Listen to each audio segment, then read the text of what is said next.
Thank you.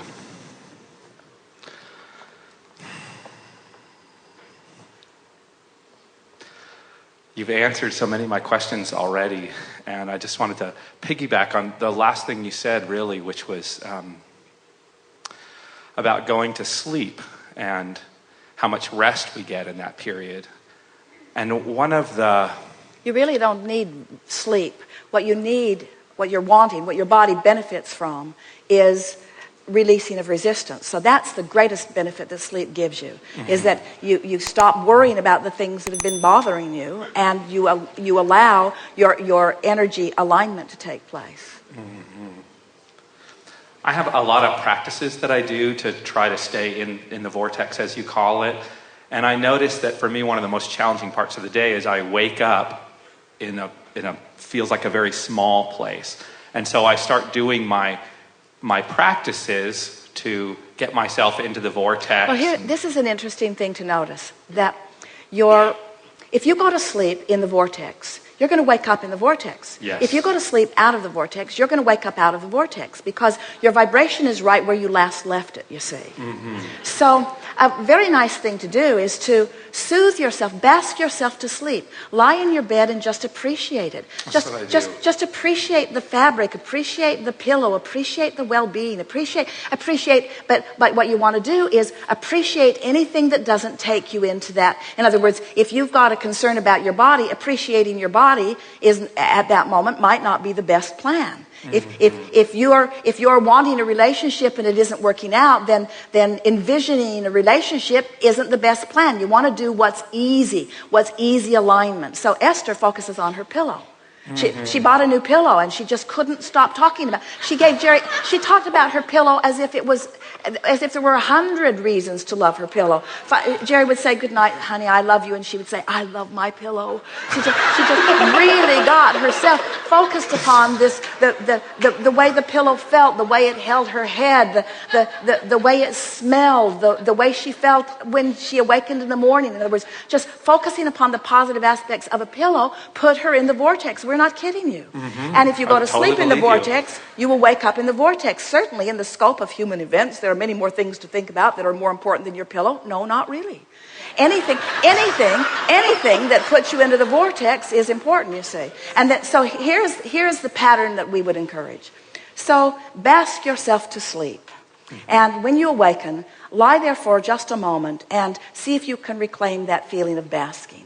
And then you can go right into a list of positive aspects. In other words, before your feet even hit the floor, you can tune yourself to inside the vortex. And then everything in your day will be better.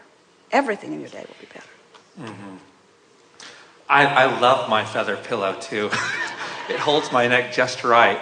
And I have a practice of, really grounding myself before I go to bed. But somehow it's not showing up the way you're saying. I still wake up often and it feels like I'm in this other land, and it's like a one-way mirror. You can only see down, you can't see up. It's a progressive thing. You see, these are the things that you want to be aware of. And so let's just ask you some questions here. Okay. Do you accept that you are...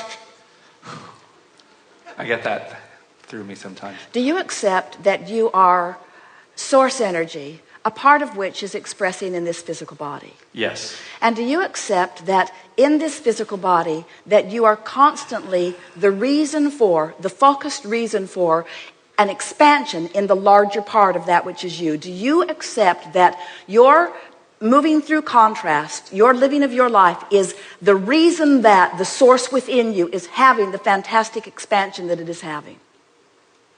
I'm not sure. I got a little lost in there. Well, we'll start again, because these questions will, and we're not trying to put words in your mouth. We're just wanting to activate within you something that from broader perspective you know. So do you accept that you were non-physical before you were physical? Yes. Do you accept that even while you are here in this physical body, that there's a non-physical part of you that is currently present and active at the same time? Yes. Do you accept that in every moment of conscious awareness start again.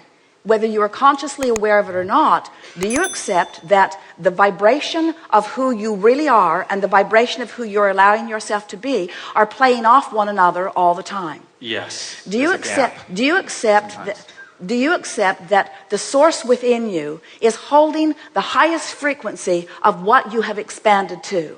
Yes. Do you accept that unless you're doing that thing you do that sets up resistance within you, that you will be in that highest vibration? Absolutely. So, and there are these habits, somehow it happens, seem like out of my consciousness because I'm not shining the light of consciousness. And it seems like I'm not shining it in sleep. And so I guess I'm concerned about all that time I'm waking up with all this weird stuff. Well, but it's all about what you're doing right before you go to sleep. In other words, it doesn't matter how long you sleep. If you're worried about something and you activate some resistance within you and you sleep for 4 days, when you wake up, that resistance is still going to be within you. Because the vibration is where you last left it consciously. You have to move the conscious vibration, you see.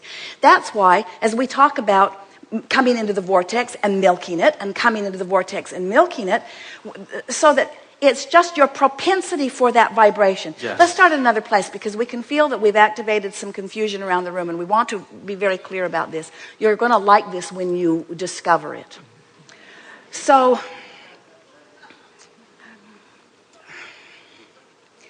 every thought that has ever been thought still exists. And those thoughts are gathered together by law of attraction. There's a coalescing of them. So there are rivers and streams of thoughts.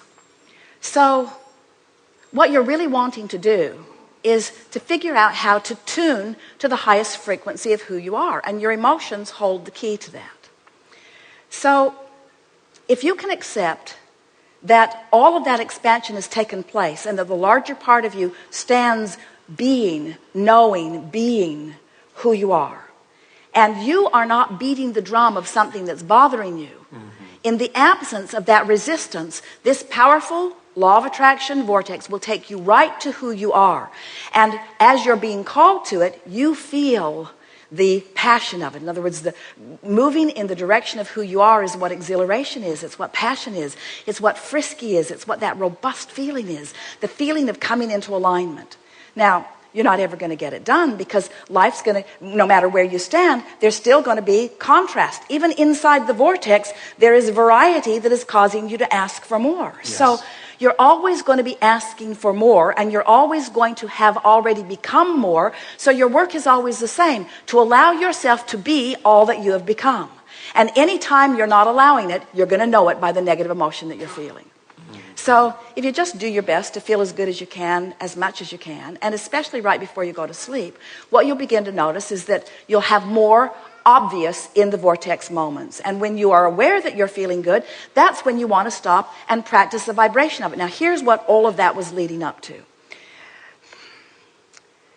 Our friend earlier, in fact, it's come up several times as we've been chewing together here already today, talking about the lives that you're born into, or the environment that surrounds you, or what you're witnessing even when you're children. In other words, what is it that sets your patterns of thought into motion? And we say, for most people, it's what they are observing.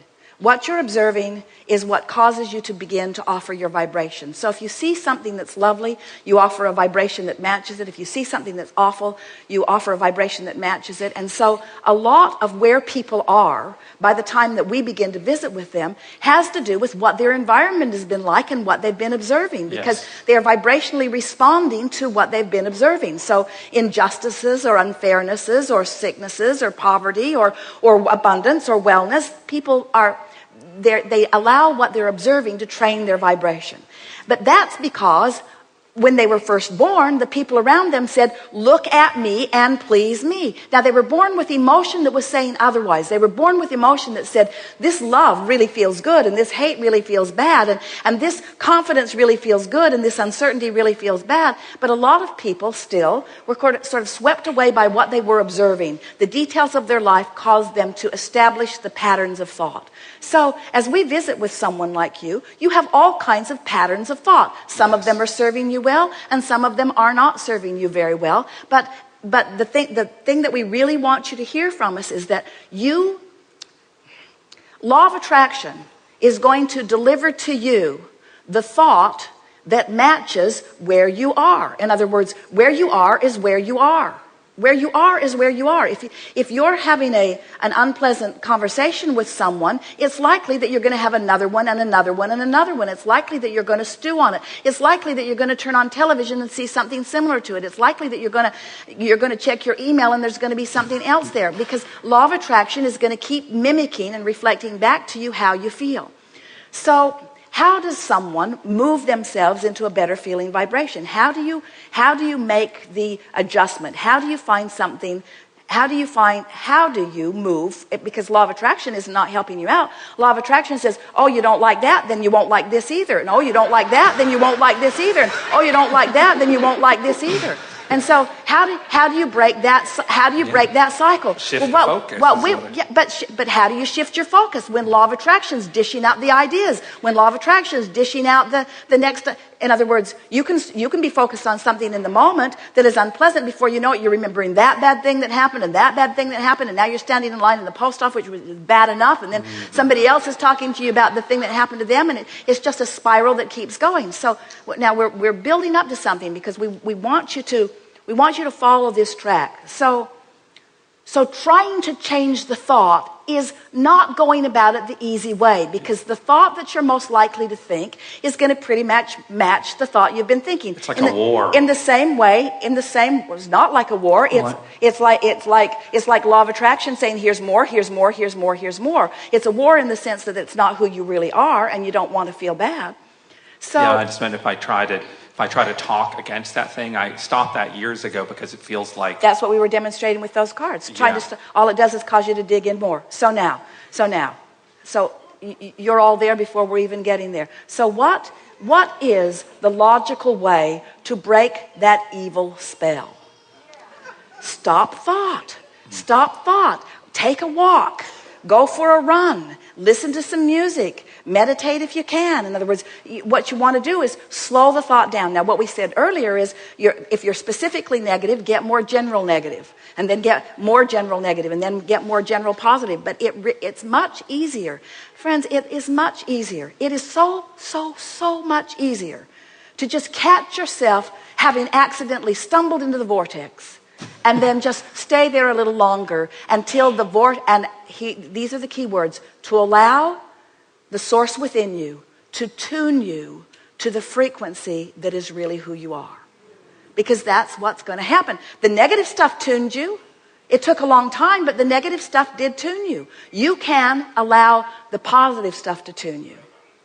And it will. It is all day, every day. If you could stand in your vortex where we are and see what we see, you would understand that you have the resources that creates worlds wrapped around you all the time.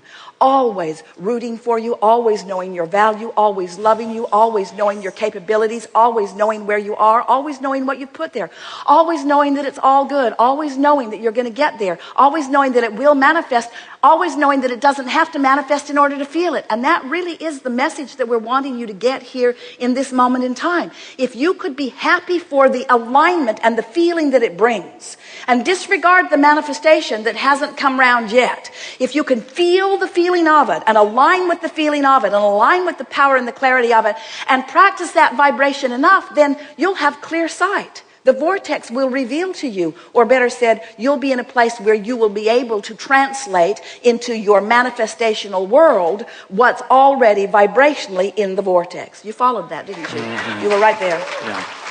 Yes. Thank you. Yes, indeed.